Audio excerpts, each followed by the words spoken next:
Laymen's evangelical fellowship స్థాపకులు Keith సేష్లెన్ Daniel గారు 62వ సంవత్సరము ఫిబ్రవరి మాసం 8వ తేదీన చేసిన ప్రసంగం.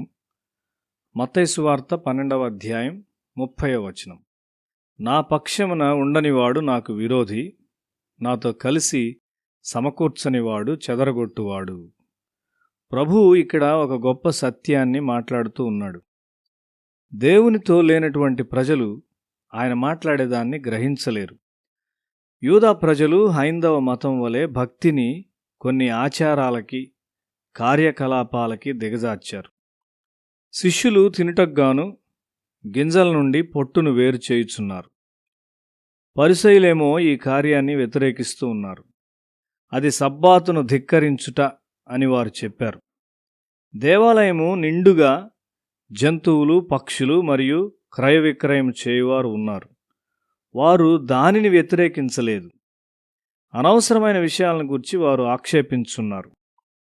యేసు ఒక ఊచ చేయగలవాన్ని స్వస్థపరిచినప్పుడు వారు కోపగించారు.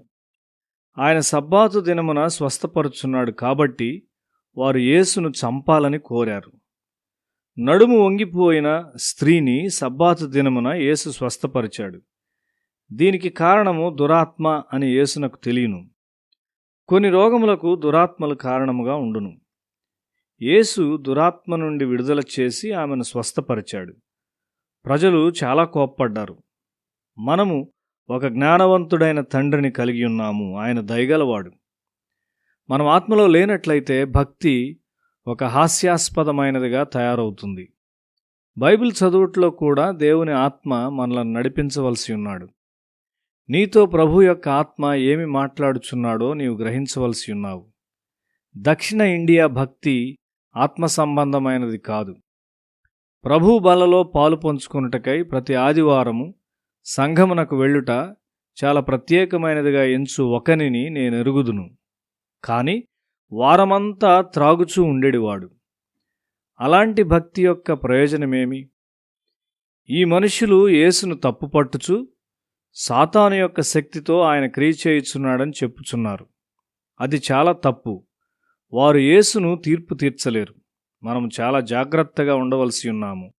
దినమంతా మనం దేవునితో గడపవలసి ఉన్నాము. కొన్ని సమయాల్లో నేను దేవుని సన్నిధిని పోగొట్టుకుంటాను. దేవుని దుఃఖపరుచున్నది ఏదో నేను చేసి ఉంటాను. భారమైన పని తరువాత భౌతికమైన ఆహారముతో ఆనందించుటకు బదులుగా యేసు చాలా జాగ్రత్త కలిగిన వాడై ఆత్మీయంగా బలపడుటకై దేవుని సన్నిధిని వెదకుచుండెడివాడు.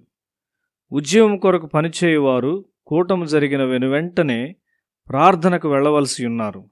లేనట్లయితే సాతాను వారి మీద దాడి చేయగలడు. నాతో లేనివాడు నాకు వ్యతిరేకముగా ఉన్నాడు అని యేసు చెప్పుచున్నాడు.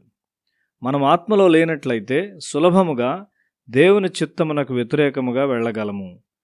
క్రమమైన ఆత్మీయ జీవితమును కలిగి ఉండట్లో మనము జాగ్రత్త గలవారమై ఉండవలసి ఉన్నాము. యేసుతో ఉండుట ఒక గొప్ప దీవెన.